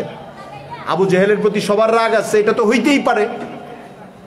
রাসূল সাল্লাল্লাহু আলাইহি ওয়াসাল্লাম তার মনটাকে রক্ষা করার জন্য বলে দিলেন যে তার বাবাকে কেউ কিছু বইল না। ইকরিমা আসলেন, প্রথমেই তার প্রশ্ন যে আমি যা শুনছি আপনি আমাকে আমান দিছেন, এটা কি ঠিক আছে? মানে বুদ্ধিমান লিডার ওই সময়ের, বুদ্ধিমান মানে ইমানটা ছাড়া বাকি বুদ্ধি তো ছিলই। রাসূলুল্লাহ সাল্লাল্লাহু আলাইহি ওয়াসাল্লাম বললেন যে হ্যাঁ, এটা ঠিক আছে, তোমার স্ত্রী ঠিকই বলেছে, আমি আমান দিয়েছি তোমার। বললেন যে আপনি যে দাওয়াত দেন মানুষকে, কি বলেন আমাকে একটু বলেন। কিছু তো জানতোই আগে থেকে, মোটামুটি সবই তো জানতো, আবার সে শুনতে চাচ্ছে। রাসূলুল্লাহ সাল্লাল্লাহু আলাইহি ওয়াসাল্লাম শাহাদাতের দুইটা অংশ বললেন যে তুমি সাক্ষ্য দান করবা, বিশ্বাস করবা এক আল্লাহ ছাড়া আর কোনো মাবুদ নাই, আর মুহাম্মদ সাল্লাল্লাহু আলাইহি ওয়াসাল্লাম আল্লাহর রাসূল। ইকরিমা বললেন আমি এটা সাক্ষ্য দান করলাম, আশহাদু আল্লা ইলাহা ইল্লাল্লাহ ওয়া আশহাদু আন্না মুহাম্মাদান আবদুহু ওয়া রাসূলুহু। আরো কিছু কথা হইল, এর মধ্যে রাসূলুল্লাহ সাল্লাল্লাহু আলাইহি ওয়াসাল্লামকে বললেন, ইয়া রাসূলুল্লাহ আমার জন্য দোয়া করেন, আল্লাহ যেন আমাকে ক্ষমা করে দেন, পেছনে কত কষ্ট দিছি আপনাকে, ইসলামের বিরুদ্ধে কত অস্ত্র ধারণ করেছি, আমি তো রক্ত পিপাসুর মতো ছিলাম ইসলামের বিরুদ্ধে, আমি আপনার কাছে এসেছি, আল্লাহ যেন আমাকে ক্ষমা করে দেন। রাসূলুল্লাহ সাল্লাল্লাহু আলাইহি ওয়াসাল্লাম যে উত্তর অন্যদেরকেও দিয়েছেন ওনাকেও দিলেন, আল ইসলামু ইয়াহদিমু মা কানা ক্বাবলাহু। ইসলাম গ্রহণ করার কারণে অমুসলিম অবস্থায় যেসব পাপ সে করেছিল ইসলাম বিরোধিতার, ইসলাম গ্রহণের দ্বারাই এগুলি কাফারা হয়ে গেছে, এগুলি মাফ হয়ে যায়, আল্লাহ মাফ করে দেন। তখন ইকরিমা বললেন আমি নিয়ত করেছি, আমি যত অর্থ খরচ করেছি আপনার রাস্তার উল্টা আপনাকে ফিরানোর জন্য, তার চেয়ে দ্বিগুণ অর্থ, পারলে আরো বেশি আমি আপনার রাস্তায় খরচ করবো ইনশাআল্লাহ। আমি যত অস্ত্র ধারণ করেছি আপনার বিরুদ্ধে, এর চেয়ে উল্টা আপনার হয়ে, আপনার দ্বীনের হয়ে, আল্লাহর কালিমাকে বুলন্দ করার জন্য ইসলামের দুশমনদের বিরুদ্ধে আমি তার চেয়ে দ্বিগুণ বা তার চেয়ে বেশি অস্ত্র ধারণ করবো ইনশাআল্লাহ। ইকরিমা এইভাবেই জীবন কাটাইছে। রাসূলের ইন্তেকাল হয়ে যাওয়ার পরে সিরাতকাররা লেখেন, জীবনীকাররা লেখেন, ইকরিমার জীবন এমন ছিল যে নামাজ পড়তে থাকতেন, মসজিদে কোরআন পড়তে থাকতেন, কোরআনের যেটুক জিলদ ওনার সামনে থাকতো ধরতেন, চুমু দিতেন, আদর করতেন, চোখের পানি ফেলতেন আর তেলাওয়াত করতেন। কে ছিলেন উনি? রাসূলের রক্ত পিপাসু, আবু জেহেলের ছেলে, মুসলমানদের সকল কিছুর উচ্ছেদকামী, কিন্তু এমন রূপান্তরিত হয়েছেন, এমন পরিবর্তিত হয়েছেন, ইয়ারমুকের জেহাদে ঘুমসান লড়াই, কোনো ফয়সালা হচ্ছে না, ওই সময় দেখা যায় যুদ্ধ শেষ, ইকরিমা কিছু মানুষকে নিয়ে, লম্বা বর্ণনা, একটা বিশাল লড়াই করছেন, কিন্তু উনি যুদ্ধ শেষের দিকে দেখে বা একটা বিশেষ পরিণতির সময় দেখে, অর্থাৎ খালিদ ইবনুল ওয়ালিদ তখন সেনাপতি ছিলেন, তাকায় দেখেন ধুলি ধূসরিত রক্তাক্ত অবস্থায় ইয়ারমুকের প্রান্তরে পড়ে আছে আবু জেহেলের ছেলে হযরত ইকরিমা রাদিয়াল্লাহু তাআলা। গোটা সমাজকে চেঞ্জ করে দিয়েছেন, নিজের মেয়েকে হত্যা করেছে, আল্লাহ রসুলের কাছে ইসলাম গ্রহণ করার পরে কাঁদতে কাঁদতে তার বর্ণনা দিয়েছে, মানুষকে খুন করেছে, রাসূলুল্লাহ সাল্লাল্লাহু আলাইহি ওয়াসাল্লামের কাছে এসে পরিবর্তিত হয়ে তার জিন্দেগি বেহেশতি হয়ে গেছে। এটা এমন না যে একজন দুইজন, রাসূল যখন চলে গেছেন 1 লাখের চেয়ে বেশি সাহাবী যারা বিদায় হজের সময় ছিলেন, কোনো কোনো বর্ণনা অনুযায়ী পরতে আরো বেড়েছেন, এরা সবাই এই মানেরই ছিলেন, কম আর বেশি, যে গোটা দুনিয়ার জন্য তারা সবচেয়ে সর্বোন্নত আদর্শের মানুষ ছিলেন। আহলে সুন্নাত ওয়াল জামাতের আকীদা অনুযায়ী ইসলামের সবচেয়ে শ্রেষ্ঠ, বরিত, গ্রহণযোগ্য স্কুল অফ থট, যাদের চিন্তাকে, যাদের দৃষ্টিভঙ্গিকে সারা পৃথিবীতে গ্রহণ করা হয়, ইসলামের নাম দিয়ে অনেকে অনেক উল্টাপাল্টা কথাও বলে, তাদেরটা গ্রহণযোগ্য না। আহলে সুন্নাত ওয়াল জামাতের আকীদা অনুযায়ী উম্মতের পরবর্তী যুগের অনেক বড় গাউস কুতুব, সাহাবীদের যেই লোকটার নাম ছাড়া আমরা নামও জানি না, আল্লাহ রসুলের সামনে কয়েক ঘন্টা ছিলেন আর ঈমান সহ ছিলেন, তার সমান পরের যুগের অনেক বড় গাউস কুতুব তার সমান হইতে পারবেন। আল্লাহ রসুলের সাহাবীর এই মর্যাদা। রসুলের জীবন পড়তে হইলে হযরত সাহাবায়ে কেরামের জীবনের যে বড়ত্ব এবং মহত্ব, এটাও জানা থাকতে হবে আমাদের। 4, রাসূলুল্লাহ সাল্লাল্লাহু আলাইহি ওয়াসাল্লামের জীবন একটা বিষয়ে মানুষকে শিখায় নাই। পৃথিবীতে অনেক মানুষ পাবেন যে হুজুর উনার নামাজ বিরাট সুন্দর, মাশাআল্লাহ, উনার যে নামাজ দেখলে কলিজা জুড়ায় যায়, ভালো, এটা নামাজ অনেক অনেক পছন্দনীয় সিফত। আরেকজনের বর্ণনা পাবেন, হুজুর উনার লেনদেন এত সুন্দর, মাশাআল্লাহ, দিল একদম দিলটা বাগ বাগ হয়ে যায় ওনার লেনদেনের পরিচ্ছন্নতা দেখলে। মাশাআল্লাহ, এটাও দরকার। আরেকজনকে পাওয়া যায় হুজুর উনার তারবিয়াতে আওলাদ, ওনার পরিবারে সময় দেওয়া এবং মানুষকে লালন পালনের ক্ষেত্রে, মেহমানদারির ক্ষেত্রে উনার যে সিফত, মাশাআল্লাহ। আরেকজনকে পাওয়া যায় হুজুর উনার দান খয়রাতের যে যোগ্যতা বিশাল। এরকম আপনি 100-200 বাইর করেন ভালো ভালো গুণ, একজন দুইজনের সঙ্গে একটা দুইটা করে লাগে। রাসূল করিম সাল্লাল্লাহু আলাইহি ওয়াসাল্লাম ছিলেন সকল আওসাফে হামিদা, সকল মানবীয় সুন্দর গুণাবলীর সর্বোচ্চ পীঠস্থান, সবচেয়ে সর্বোন্নত প্রকাশ তার মধ্যে ছিল। উসওয়াতুন হাসানা ছিলেন, উত্তম আদর্শ ছিলেন, সকল বিষয়ে কোনো একটা জায়গায় দুর্বল ছিলেন। পৃথিবীতে এমন অনেক কবি পাবেন, রাষ্ট্রনায়ক পাবেন, কিরকম এই জায়গাটায় উনি খুব সফল কিন্তু আরেক জায়গায় দুর্বল হয়ে। উনি তো বিরাট ন্যায়পরায়ণ ছিলেন, এই 5টা লোকরে খুন করছিলেন অন্যায়ভাবে। মানে পৃথিবীর এরকম অনেক রাষ্ট্রনায়কের ইতিহাস পাবেন, বলতে গিয়ে আবার এটা বলবে। উনি অনেক বড় সংগ্রামী ছিলেন, ওনার দাম্পত্য জীবনটা একটু এলোমেলো ছিল, মানে বিয়ে ছাড়াই কয়েক নারীর সাথে সংসার কাটাইছে। পৃথিবীতে অনেক বড় কবি, ওনার আর্থিক লেনদেনটা একটু সমস্যাপূর্ণ ছিল, অন্য অনেক জিনিস খুব সুন্দর ছিল। মানে আপনি খুঁজতে থাকলে গোটা পৃথিবীতে 1400 বছরের আগে এবং পরে মানুষের জীবনের যতগুলো শাখা আছে কোথাও না কোথাও কমপ্লিটনেসের পরিপন্থী কিছু জিনিস পাবেন। রাসূল করিম সাল্লাল্লাহু আলাইহি ওয়াসাল্লামের জিন্দেগি হইল উসওয়ায়ে মুকাম্মাল, কমপ্লিট লাইফের জন্য, মানুষের জীবনের জন্য সবচেয়ে পূর্ণ, সবচেয়ে উত্তম, সবচেয়ে কমপ্লিট, সবচেয়ে সমৃদ্ধ জীবনের আদর্শ রাসূল করিম সাল্লাল্লাহু আলাইহি ওয়াসাল্লামের আদর্শ। আমাদের এই যুগের কাছাকাছি সময়ে একজন বুজুর্গ আলেম, অনেক বড় আলেম, অনেক পণ্ডিত আলেম, অনেক দার্শনিক আলেম, হযরত মাওলানা মনজুর নোমানী সাহেব রহমতুল্লাহি আলাই, তিনি রাসূল করিম সাল্লাল্লাহু আলাইহি ওয়াসাল্লামের জীবন আলোচনা করতে গিয়ে বলেছেন, 2টা শব্দ বলেছেন। এই 2টা শব্দ এবং তার প্রাসঙ্গিক কয়েকটা কথা বলে আমি কথা শেষ করে দিচ্ছি।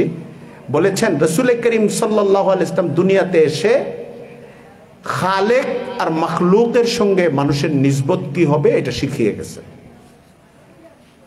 খালেক মানে আল্লাহ, খালেকের সঙ্গে মানুষের নিসবত কি হবে, খালেককে কি মনে করবে মানুষ, কয়জন খালেক মনে করবে, খালেককে কিভাবে ইবাদত করবে, নাফরমানি করবে না তার অনুগত হয়ে চলবে, এটা শিখাইছেন। রাসূলের পুরা দাওয়াত, অন্য নবীদেরও দাওয়াত ছিল এক আল্লাহ ছাড়া কোনো মাবুদ নেই, আর ওই এক আল্লাহরই ইবাদত করতে হবে, এই সম্পর্কটা উনি শিখায় গেছেন। এটা এমন ভাবে শিখায় গেছেন এটার আশেপাশে কোনো শিরিকের গন্ধ আসতে দেন নাই। একটা উদাহরণ দেই, পৃথিবীর মানুষ যারা লিডার, যারা বড় কায়েদ হয়, এমনকি রাসূল করিম সাল্লাল্লাহু আলাইহি ওয়াসাল্লামের নিজেরও হাদিস আছে, লা ইউমিনু আহাদুকুম হাত্তা আকুনা আহাব্বা ইলাইহি মি ওয়ালিদিহি ওয়া ওয়ালাদিহি ওয়ান নাসি আজমাইন। তোমাদের মধ্যে উম্মতরা শুনো, তোমাদের মধ্যে কোনো একজন মানুষ পূর্ণ মুমিন হইতে পারবা না যতক্ষণ পর্যন্ত আমি মুহাম্মদ সাল্লাল্লাহু আলাইহি ওয়াসাল্লাম তার পিতা, তার সন্তান এবং দুনিয়ার অন্য সব মানুষের চেয়ে তার কাছে প্রিয় না হব। কিন্তু এটার একটা মাত্রা দেখেন, রাসূল করিম সাল্লাল্লাহু আলাইহি ওয়াসাল্লাম কোনোদিন আল্লাহর সঙ্গে তাকে মিলানো হোক এরকম কোন লক্ষণ দেখলেই বিরোধিতা করছে, শাস্তিযোগ্য অপরাধের মধ্যে তাকে ফেলে দিয়েছে। রাসূল সাল্লাল্লাহু আলাইহি ওয়াসাল্লামের জীবনের শেষ কথাগুলো ছিল, আমার কবরকে মাজার সেজদার স্থল বানায়ও না। একদম শেষ সময়, বিদায় হজের পরেও এই কথাটা উনি বারবার বলছেন, আমার কবরকে একদম ইন্তেকালের আগেও অল্প যে 2-1টা কথা বারবার বলছেন। নামাজের ব্যাপারে সতর্কতার কথা বলছেন, দাস দাসীর ব্যাপারে সতর্কতার কথা বলছেন, আরেকটা হইল আমার ব্যাপারে, আমার কবরের ব্যাপারে, কবর নিয়ে কোনো বাড়াবাড়ি করো না, আগের উম্মত এইভাবে ধ্বংস হয়েছে, অন্য নবীর উম্মতেরা, তোমরা এই ভুলটা করো। এক হাদিসে হইল আমাকে মহব্বত এত করতে হবে যে অন্য কোনো সৃষ্টির তুলনায় আমার চেয়ে কম মহব্বত করলে তোমার ঈমান পূর্ণ হবে না। এটা ঠিক আছে, নবীর প্রতি মহব্বত, নবী হিসাবে কোনোভাবেই আল্লাহর মাবুদিয়াতের কোনো জুজ নবীর সঙ্গে যুক্ত হয়ে যাওয়ার ইমকান দেখলে নবী করিম সাল্লাল্লাহু আলাইহি ওয়াসাল্লাম এটাকে শক্ত হাতে প্রতিরোধ করেছেন, দমন করেছেন, মানুষের দিল সাফ করার জন্য বারবার কথাটা বলেছেন। রাসূল করিম সাল্লাল্লাহু আলাইহি ওয়াসাল্লামের সন্তান ইব্রাহিম মদিনার যুগের একদম শেষ দিকে জন্ম নিয়েছেন মারিয়া কিপ্তিয়ার ঘরে, আবার ইন্তেকাল করে গেছেন। ওই দিন আবার সূর্যগ্রহণের মতো হয়েছে। একদল মানুষের মনে হয়েছে যে নবীর সন্তান মারা গেছে, তো দুনিয়ার একটা অন্যরকম কান্নাকাটি শুরু হয়ে গেছে, একটা অন্ধকারাচ্ছন্নতা, একটা কুলক্ষণে কিছু একটা। নবী করিম সাল্লাল্লাহু আলাইহি ওয়াসাল্লাম বলে দিয়েছেন যে এটা হইল আল্লাহ তাআলার একটা নিদর্শন, এটার সাথে এটার কোনো সম্পর্ক নাই, আমার সন্তানের লগে এটা মিলানোর কোনো দরকার নাই তোমার। শ্রদ্ধা এবং মহব্বত যেটা ঈমানের জুজ, ওইটা ওইটার জায়গায়, কিন্তু নবী নবী আল্লাহ আল্লাহ, মাবুদ আল্লাহ। নবী আমাদের কাছে রসুল এবং নবী হিসেবে এসেছেন, তার আদর্শ মানবো, তাকে মহাব্বত করব, দুইটাই করব। সিরাতের শিক্ষার এটা একটা অন্যতম জিনিস। এটাই মনজুর নোমানী সাহেব বলছেন যে দুইটা জিনিস উনি শিখাইছেন, আল্লাহ দুইটা জিনিস শিখানোর জন্য পাঠাইছেন। একটা হইল খালেকের সঙ্গে বান্দার কি সম্পর্কটা হবে, আরেকটা হইল মাখলুকের সঙ্গে বান্দার কি, অন্য মানুষের কি সম্পর্ক। ইনসানের সম্পর্ক খালেকের সঙ্গে কি হবে, তার যে সৃষ্টিকর্তা তার সঙ্গে কি হবে, কি তার আকীদার ধরনটা কেমন হবে, তার চিন্তাটা কেমন হবে, তার আচরণগুলো কেমন হবে। আর মাখলুকের সঙ্গে তার আচরণ কেমন হবে। মাখলুকের সঙ্গে আচরণ কেমন হবে মানে, এই যে হুজুর হযরত মাওলানা আতিকুর রহমান সাহেব, আমি আসার আগে বয়ান শুনতেছিলাম, খুলুকে আজিমের বয়ান করতেছিলেন। এটা হলো মাখলুকের সাথে সম্পর্ক। মাফ করতে শিখা, লেনদেন সাফ রাখা, আমানতদারি বজায় রাখা, সত্য কথা বলা, কোনো মানুষকে জুলুম না করা, জুলুম হয়ে গেলে মাফ চাওয়া। দেখেন, কটু কথা বইলা কষ্ট দিলাম, মনেও হইতেছে এটা যে এই লোকটারে তো কষ্ট দিছি, মাফ চাইতে শরম পাইতেছি কেন, আমার তো বিরাট হেডম আছে, হাইসিয়ত আছে, তো বিশাল, মাফ চাইলে কেমনে কি, এটা তো ইজ্জত শেষ, পাংচার হয়ে যাবে। মৌতের পরে আল্লাহ তাআলার পক্ষ থেকে কঠিন শাস্তি পাওয়ার চেয়ে দুনিয়াতে যদি একটা দুর্বল বান্দার কাছে পায়ে ধরে মাফ চাইতে হয় যে আমার উপরে আপনার কষ্টটা আপনি আল্লাহর হস্তে মাফ করে দেন, এটা অনেক অনেক অনেক বেশি শ্রেষ্ঠ। মুসলমানের বৈশিষ্ট্য এটা। সাহাবায়ে কেরামকে একজন আরেকজনের কাছে মাফ চাওয়ার আপনি অনেকগুলি নমুনা পাবেন। বিচারও দিতেছেন, মাফও চাইতেছেন, কষ্ট পাইছেন কিনা জিজ্ঞাসা করতেছেন। নবী শিখাইছে যে তাদেরকে বান্দার সঙ্গে বান্দার সম্পর্ক কেমন হবে, মুআমালা কেমন হবে, মুআশারা কেমন হবে, আখলাক কেমন হবে, মাফ করা কেমন হবে। এই জিনিসটা ইসলামের সবচেয়ে বড়, মানে বিশ্বাস আর ইবাদতের পরে, আকায়েদ আর ইবাদতের পরে মুআমালা আর মুআশারা ঠিক করা, এটা মুসলমানের জিন্দেগি বা রাসূলের আদর্শের সবচেয়ে বড় বৈশিষ্ট্য। আমিন, সাদুক মানুষ গোষ্ঠীর কাছে 1400 বছর পরে এখনো আমরা টিকে আছি। আমাদের জন্য এখন এই দুইটা সিফত আপনারা দেখেছেন, এর আগে কতদিন ছিল দেখেছেন। দুনিয়াতে জুলুম করে কেউ শান্তি পায় না, কিন্তু প্রত্যেকটা মানুষ নিজেকে জিজ্ঞেস করা উচিত আমি আরেকজনের জন্য জালিম কিনা, স্বামী তার স্ত্রীর জন্য জালিম কিনা, দোকানদার তার ক্রেতার জন্য জালিম কিনা, পথচারী আরেক পথচারীর জন্য জালেম কিনা, প্রতিবেশী আরেক প্রতিবেশীর জন্য জালেম কিনা। জুলুম হইলে জুলুম থেকে নিজেকে সরানো, কত লাভ হয় জুলুম করলে। আল্লাহ আমাকে যা দিচ্ছেন, যদি মনে করি যে আরেকটু চালাকি করলে মানুষরা ঠকাইলে আরেকটু বাড়বে, কতটুক বাড়বে, এই বাড়াটা কতদিন থাকবে, কতদিন। আমার বয়স যদি এখন 50 পার হওয়া থাকে, মানে আমরা তো কেউ জানি না কার বয়স কতদিন। বাংলাদেশের এভারেজ বয়স অনুযায়ী তো আর 15, 20, 30, 25 বছর সর্বোচ্চ, যদি আল্লাহ বাঁচান। এরপরে কি হবে আমি যদি আরেকজনের জমি দখল করতে থাকি, আরেকজনের টাকা গ্রাস করতে থাকি।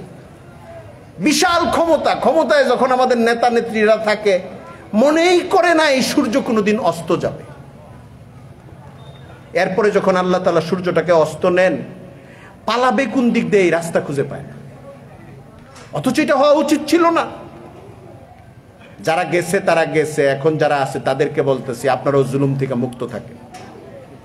জুলুম কোনো দলের সাথে লেখা থাকে না, কোনো ব্যক্তির সাথে সিল করা থাকে না। জুলুম থেকে বাঁচতে হবে। আমি আমার আলোচনা শেষ করে দিচ্ছি। হযরত রাসূল করিম সাল্লাল্লাহু আলাইহি ওয়াসাল্লাম সম্পর্কে কথা বলতে গেলে আসলে বললাম না যে কথা বলার পরে মনে হয় বলতে থাকি অনেক সূচিপত্র বাকি আছে। সূচিপত্র, অধ্যায় না, অধ্যায় তো অধ্যায়, এক একটা অধ্যায় 10 পৃষ্ঠা, 20 পৃষ্ঠা, 25 পৃষ্ঠা হয়। সূচিপত্র তো শুরুতে সূচিপত্র থাকে সিনপসিসের মতো, তো সেটাই তো বলা হইতেছে না অনেক কিছু। আমি আলোচনার একদম শেষের দিকে আমি ভেবেছিলাম মাদ্রাসার ছাত্রদের জন্য উপযোগী কয়েকটা কথা বলা, ঠিক আছে, রাসূল করিম সাল্লাল্লাহু আলাইহি ওয়াসাল্লামের জীবন আদর্শ থেকে আমরা গ্রহণ করার চেষ্টা করব। আমি আমি সামগ্রিকভাবেই বলতেছি। আমি 2-3টা জিনিস উল্লেখ করতে চাই। একটা হইল রাসূল করিম সাল্লাল্লাহু আলাইহি ওয়াসাল্লাম মদিনায় যাওয়ার পর একটা রাষ্ট্র কায়েম করছে। মাঝখান থেকে বলা শুরু করেছি, এটাকে মদিনা রাষ্ট্র বলা হয়। এবং রাষ্ট্রটা যখন কায়েম করেছেন তখন ওই রাষ্ট্রে কয়েক ধর্মের মানুষ ছিল। ইহুদিরা প্রবলভাবে ছিল, তাদের কয়েকটা গোত্র ছিল উল্লেখযোগ্য, যার বর্ণনা আমরা সিরাতে হাদিসের কিতাবগুলোতে পাই। বনু নাজির, বনু কায়নুকা, বনু কুরাইজা, প্রধান কয়েকটা সম্প্রদায়ের মধ্যে আছে। মদিনায় যারা ইসলাম গ্রহণ করেছেন তাদের মধ্যেও একাধিক গোত্র ছিল, আউস খাজরাজ সহ তাদের পকেট গোত্র ছিল আরো, বনু বনু বইলে আরো বলা যাবে। মুশরিক, আরবের আগের কায়দা অনুযায়ী মুশরিক ছিল, মূর্তি পূজারী ছিল। সীমান্তের দিকে কিছু খ্রিস্টানও ছিল। একসাথে হয়ে একটা চুক্তিনামা করছেন, রসুলকে নেতা হিসাবে মেনে আমরা মদিনা রাষ্ট্রটাকে হেফাজত করব, বাইরের কোনো শত্রুকে সহযোগিতা করব না, কেউ আসলে আক্রমণ করতে আসলে সবাই আমরা একসঙ্গে প্রতিরোধ গড়ে তুলব, আমরা পাশাপাশি থাকবো সবাই। এবং আমাদের সাথে অন্য কোনো গোত্র যদি মদিনার বাইরের চুক্তিবদ্ধ হয় সেও মদিনায় হামলা করতে পারবে না, আমাদের নিয়মকানুন মেনে চলতে হবে। আমরা একজন আরেকজনের উপরে সওয়ার হব না। আর আমাদের মধ্যে কোনো বিরোধ হইলে আমরা নবী রাসূলুল্লাহ মুহাম্মদ সাল্লাল্লাহু আলাইহি ওয়াসাল্লামের কাছে আসব এবং আল্লাহর ফয়সালা মেনে নেব।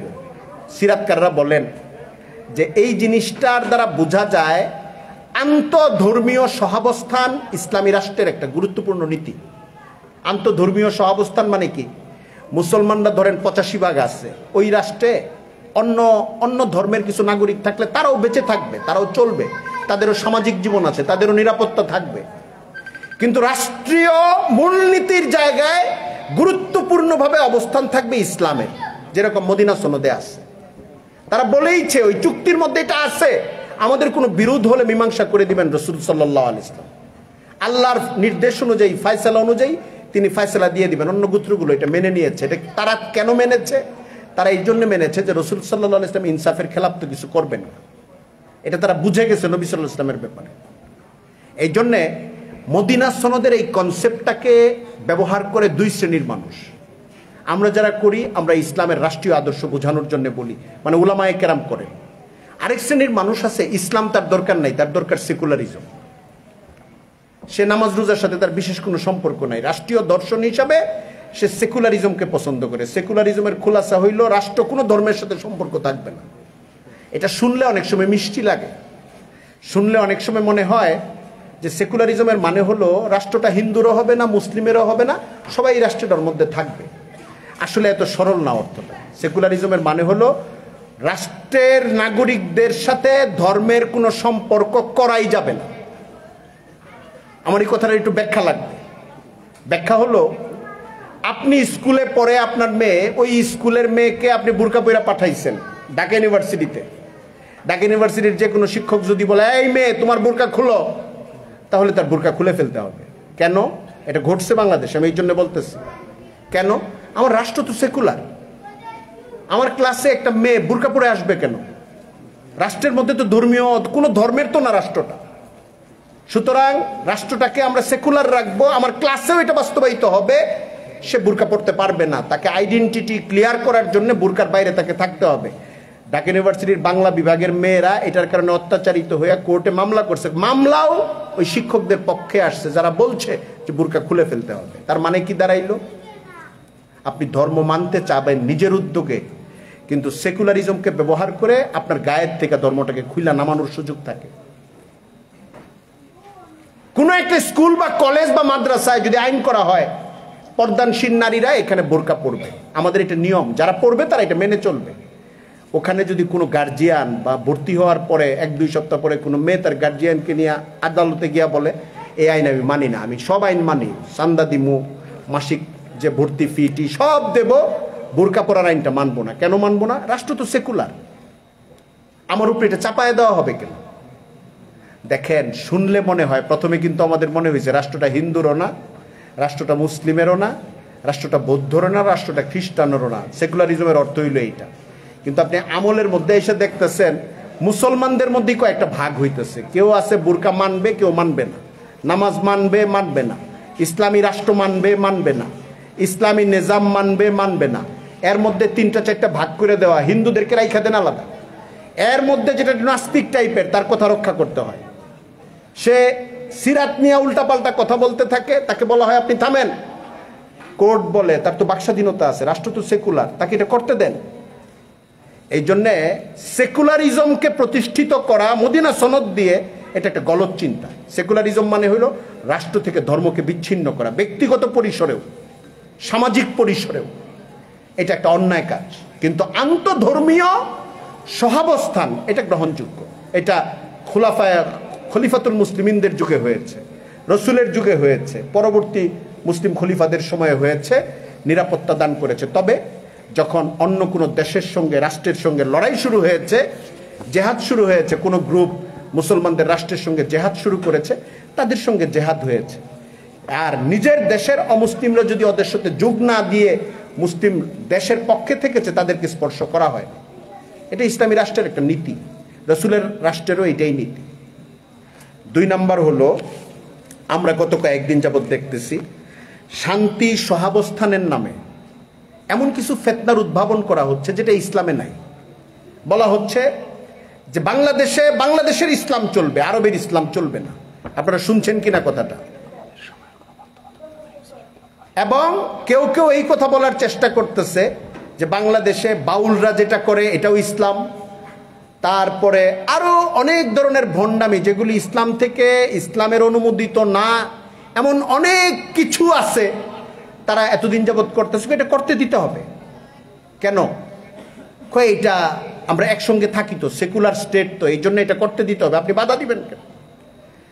আমাদের একটা জিনিস পরিষ্কার মনে রাখতে হবে। 2-3টা কথা আছে এখানে। একটা কথা হলো হিন্দু, খ্রিস্টান, বৌদ্ধ তারা ধর্ম পালন করবে, আমরা আমাদের ধর্ম পালন করব। তাদেরকে বাধা দেওয়ার কোনো প্রশ্নই আসে না। তাদেরকে ডিস্টার্ব করা, তাদের মাল জান কোনো ক্ষতিগ্রস্ত করা, এটা মুসলমানদের নীতিগতভাবেও নাই, ইসলামী রাষ্ট্রেও নাই, বাংলাদেশের বর্তমান সিস্টেমেও নাই। আমরা কেউ এটাকে উৎসাহিত করার প্রশ্ন আসে না, বরং আমরা এটাকে তীব্রভাবে প্রতিবাদ করি যে কেউ যদি তাদের ক্ষতিগ্রস্ত করে। 2 নাম্বার হলো, এটা তো বললাম অন্য ধর্মের ব্যাপারে, খেয়াল করেন আমি হিন্দুর ব্যাপারে বলেছি, খ্রিস্টানের ব্যাপারে বলেছি, বৌদ্ধের ব্যাপারে বলেছি। কিন্তু মুসলমানদের পরিচয় ব্যবহার করে কেউ যদি কোরআনের বিরুদ্ধে কথা বলে যে আমরাও ইসলামের একটা শাখা, হাদিসের বিরুদ্ধে কথা বলে, শিরিক করতে থাকে, বেদাত করতে থাকে, পরে যদি আমরা বাধা দিতে যাই, বলি যে এই তুমি তো অন্যায় করতেছো, এই সময় যদি আরেকটা বিচারক শ্রেণী, সুশীল শ্রেণী এসে বলে না আপনার তো এটা করতে দিতে হবে, হিন্দুদের মন্দির পাহারা দিতে পারছেন, এই বেদাত মানতে পারেন না কেন? 2টা এক না তো? তার ভাণ্ড ভিন্ন, আমার ভাণ্ডের মধ্যে পেশাব করে নাই তো সে। আর এরা যেটা করতেছে এটা তো আমি একটা বড় পাতিল নিয়ে বসছি, আমরা মুসলমান, এটার মধ্যে এসে পেশাব আর গোবর বুফার ফেলে দিতেছে। এইটা আর ওইটা তো এক না। 3 নাম্বার, এরপরেও বাংলাদেশের বর্তমান রাষ্ট্র কাঠামো যে জায়গায় আছে এবং রাষ্ট্রের যে আইন কানুন আছে, সেই হিসাবে আমি পরামর্শ দিব মুসলমানদেরকে, তরুণ আলেমদেরকে, যে বাতিল এবং ভয়ঙ্কর জিনিস, ইসলামের সঙ্গে দূরত্ববাচক এগুলো চললেও আইন হাতে তুলে নেওয়ার মতো কোনো আচরণ আমাদের দ্বারা করা ঠিক হবে না। কিন্তু এই কথার পরে আরেকটা কথা আছে, আমাদের কিছু বুদ্ধিজীবী নতুন বের হইছে, বলা হয় এরা মাস্টার মাইন্ড বুদ্ধিজীবী ছিল,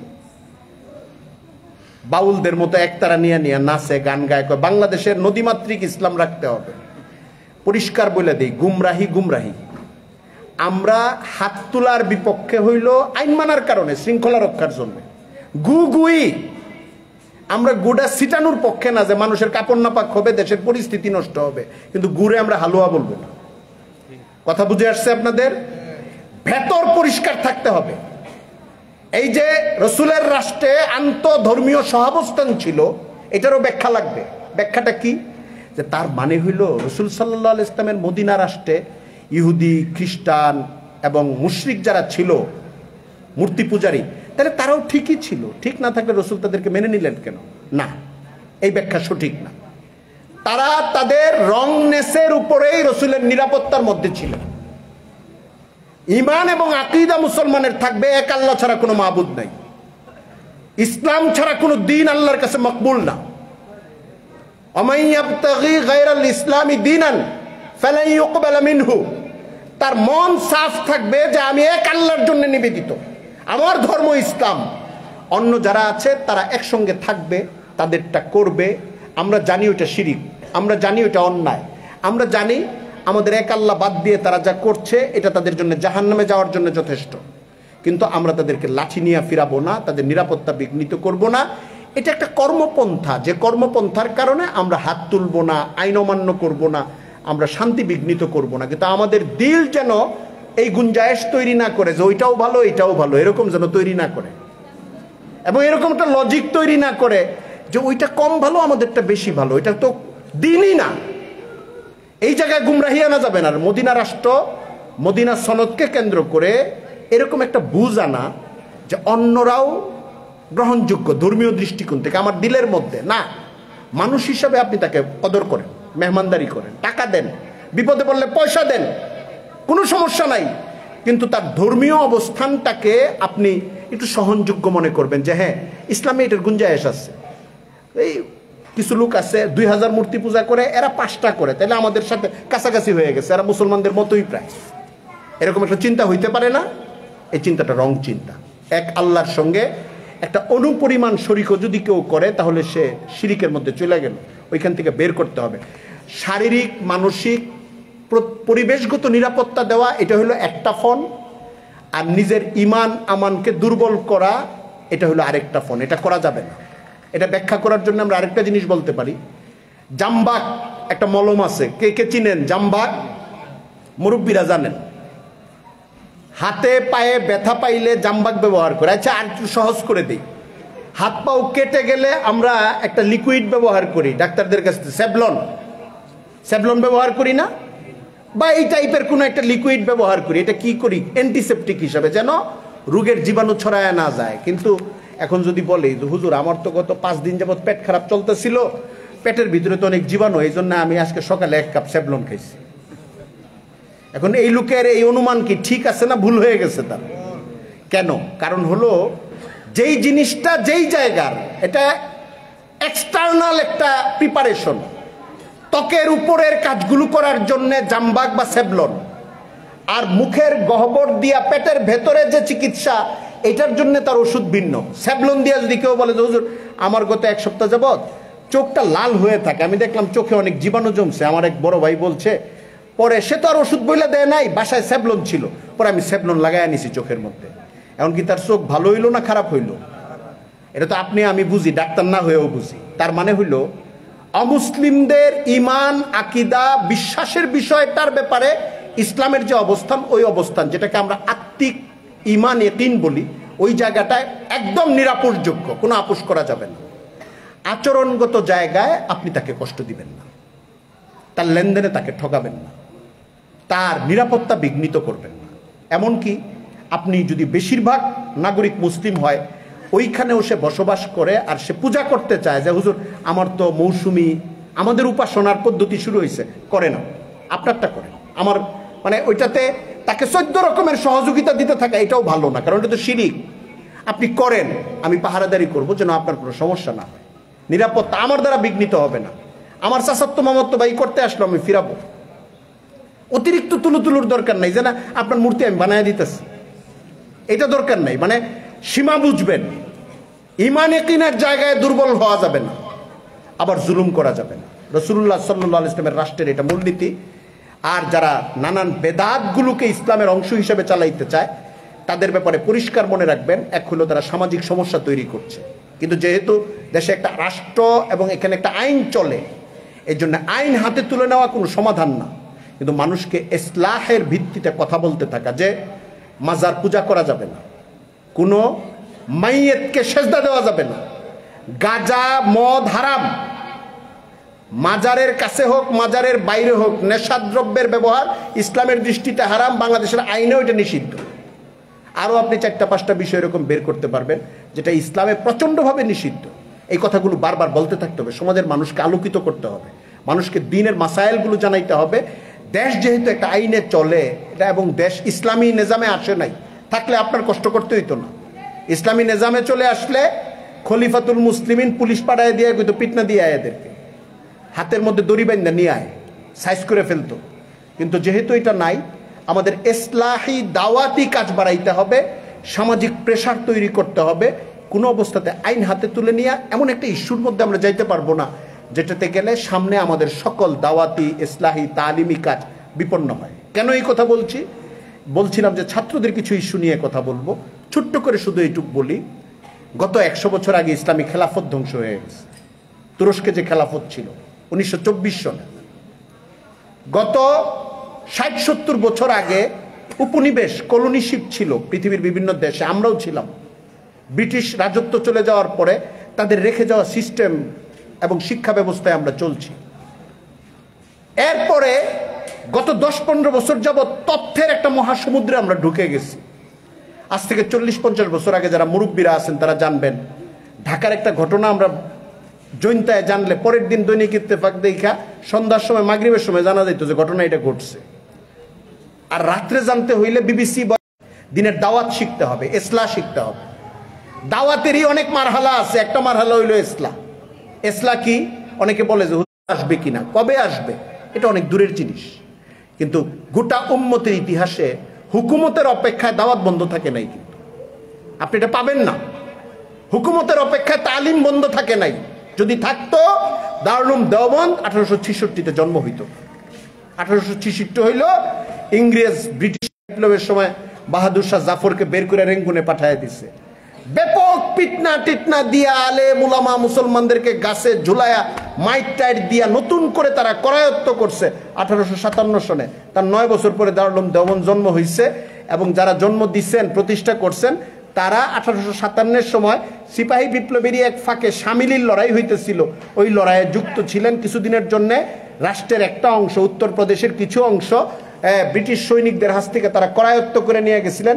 ওখানে তারা হুকুমত কায়েম করছিলেন, ইসলামী নিজাম কায়েম করছিলেন। এটার আমিরুল উমরা ছিলেন হাজী এমদাদুল্লাহ মুহাজিরে মক্কি রহমতুল্লাহি আলাই। কাজীউল কুজাত ছিলেন রশিদ আহমদ গঙ্গোহী রহমতুল্লাহি আলাই।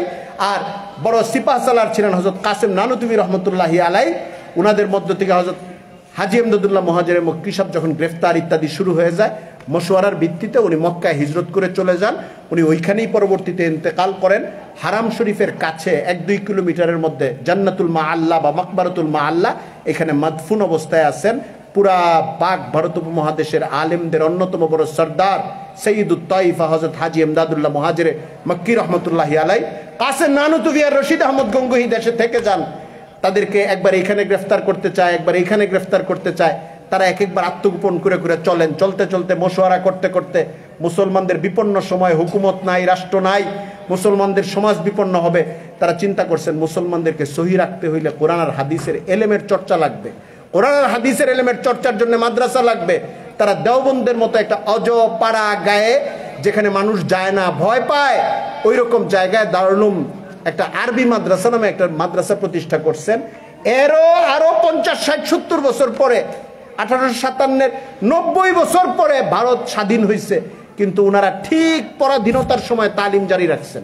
এটা কি বোঝা যায়? বোঝা যায় আমাদের সালাফরা এবং আকাবিররা কবে খেলাফত আমাদের হাতে আসবে, কবে রাষ্ট্র আমাদের হাতে আসবে, কবে হুকুমত আমাদের হাতে আসবে, এটার অপেক্ষা কইরা, আর এটাকে একমাত্র কাজ মনে করে, এটা অনেক আহাম কাজ ওই চেষ্টা করা, আমি এটাকে ছোট করছি না, ওইটাকে একমাত্র কাজ মনে করে অন্য সকল দাওয়াতি কাজ, অন্য সকল রুহানি কাজ, অন্য সকল তালিমি কাজ, অন্য সকল তাসনিফি কাজ, অন্য সকল ফিকরি কাজকে ব্যর্থ মনে করা, অপ্রয়োজনীয় মনে করা, তুচ্ছ মনে করা, এটা আমাদের সালাফদের আকাবিরদের দাওয়াত এবং তাহরিকের তাজদীদের উসলুবের সঙ্গে এই চিন্তার কোনো মিল নাই।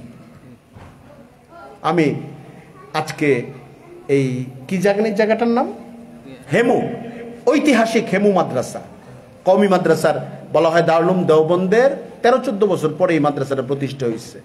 1879 দারুল উলুম দেওবন্দের জন্ম হইল 1866, 66-র পরে 10 বারান 76, 77, 78, 79, 13 বছর পরে হিসাবে বলে এই মাদ্রাসার প্রতিষ্ঠা। এই মাদ্রাসায় সকল তালাবাদেরকে অনুরোধ করব, চলুন আমরা জিন্দিগি গঠন করার চেষ্টা করি। 5 জন যোগ্য আলেম একটা দেশ বদলায় দিতে পারে।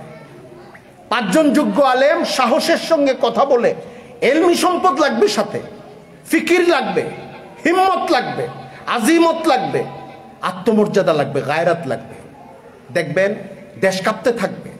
লোক তো তৈরি হইতে হবে, চোখের পানি লাগবে, তাহাজ্জুদ লাগবে, রসুল করিম সাল্লাল্লাহু আলাইহি ওয়াসাল্লামের উসওয়ার দিকে তাকাইলে আপনি বদরের যুদ্ধেই তো অনেক কিছু পাবেন, চোখের পানি পাবেন, কান্না পাবেন, জিহাদ পাবেন, রক্তপাত পাবেন, তাওয়াক্কুল পাবেন। তো এই জিনিসগুলো যা যা আছে আমাদের জিন্দেগির মধ্যে ফিট করার চেষ্টা করা এবং পথ চলার চেষ্টা করা, আস্তে আস্তে অগ্রসর হওয়ার চেষ্টা করা, ইসলামের উসুলগুলো নীতিগুলো মেনে মেনে আগানোর চেষ্টা করা, তাহলে ইনশাআল্লাহ আমাদের সামনের রাস্তা সুন্দর হবে। আমি কিছুটা অসুস্থ বোধ করছি গরম ইত্যাদির কারণে, এমনি একটু দুর্বল হয়ে গেছি। এরপরেও ঐতিহাসিক হেমু মাদ্রাসার পক্ষ থেকে মাদ্রাসার সম্মানিত মোহতামিম সাহেব, আসাতিজায়ে কেরাম, শেখুল হাদিস এবং মাদ্রাসার তরুণ উস্তাদরা, ছাত্র বন্ধুরা, বিশেষ করে আমার পূর্ব পরিচিত হেমু হুজুরের ছেলে, আমি গহরপুরে আরও ছোট অবস্থায়, সে যখন আরও ছোট তার সঙ্গে পরিচিত হয়েছিলাম, মাওলানা মিম সুফিয়ান, সে দাওয়াত দিয়েছে। আপনারা মহব্বত করে আমাকে আসতে বলেছেন। আমার মতো অধম অভাজন, কোনো যোগ্যতা নেই, মনে হয় যে সূচিপত্রগুলো বলার সুযোগ পেলেও একটু বলে আসা। আমি খুব শুকরগুজারি স্বীকার করছি এবং আমি আপনাদের জন্য দোয়া করি, আমি দোয়া চাই। দেশ একটা বিশেষ সময় পার করছে। আমরা অনেক সময় বলি যে যারা এখন দেশ চালাচ্ছে তাদের সঙ্গে সহযোগিতা করা, আবার এত আমান্না সাল্লামনার ভঙ্গিতে না চলা যে তারা যা বলবে যা করবে সব ঠিক, এত দরকার নাই। পর্যবেক্ষণের সঙ্গে আল্লাহর কাছে দোয়া করতে করতে চলা। তারা যেটা ভালো করবে এটা ভালো, যেটা মন্দ করবে এটা মন্দ। অন্য মন্দর চেয়ে দিনই মন্দ নিয়ে আমরা পেরেশান থাকি। কোনো নারী বিষয়ক, শিক্ষা বিষয়ক বা কোনো একটা ছিদ্র দিয়া দিনই কোনো উসুল, কোনো নিজাম উল্টাপাল্টা করে ফেললে আমাদের পেরেশানি বেশি। আমরা আমাদের এই বর্তমান সরকারের যারা আছেন বলবো যে আপনাদেরকে আমরা খুচাখুচির মধ্যে নাই, কিন্তু অনুরোধ করতেছি সিলেটের একটা প্রান্ত থেকে, ঐতিহ্যবাহী একটা মাদ্রাসা থেকে বাংলাদেশের মুসলমানদেরকে তাদের ধর্মকর্ম নিয়ে চলতে দিন। কোনো বিভ্রান্ত চিন্তা পদ্ধতি অথবা পশ্চিমা চাপে আমাদের শিক্ষা, নারী, নানান বিষয়ে উদ্ভ্রান্ত কোনো জিনিস নতুন করে সংযোজন করেন না। আপনারা যতদিন দায়িত্ব পালন করবেন সুন্দর করে করেন। রাষ্ট্র আপনাদের, দেশের মানুষ আপনাদের দিকে তাকায় আছে। ভালো একটা নির্বাচন দেন, নির্বাচন সিস্টেমটাকে সুন্দর করেন, যেন মানুষ নির্বাচিত আরেকটা সরকারের কাছে যেতে পারে। এখানে অনেক লম্বা আলোচনা, নির্বাচন কি, এটা কোনটা, নির্বাচিত সরকার আবার কি, এত দরকার নাই আমার। আপাতত আমি বর্তমান নিজামের উপরে থেকেই কথা বলতেছি, সেটা হইল তাদের এই জিম্মাদারি তারা পালন করে যান। তাহলে তো আমরা একটা অ্যাড্রেস পাবো। ওই নির্বাচিত সরকার উল্টাপাল্টা করলে আবার তার বিরুদ্ধে প্রতিবাদ করব, না হলে তাকে বাধ্য করব সহি কাজ করার জন্য, যতটুকু করানো যায়। কারণ দেশ দারুল খেলাফত না, দেশ একটা ভেজালের মধ্যে আছে। এই ভেজালের মধ্যে যতটুক ইসলামের আনুকূল্য নেওয়া যায়, মুসলমানদের আনুকূল্য নেওয়া যায়। আবার এর সঙ্গে এটা ক্ল্যারিফিকেশন দরকার মনে করি যে আমাদের আনুকূল্য নেওয়া মানে আবার অমুসলিমদের উপরে জুলুম করা না। আমাদের আনুকূল্য নেওয়া মানে ইসলামী মূল্যবোধ নেওয়া এবং অন্য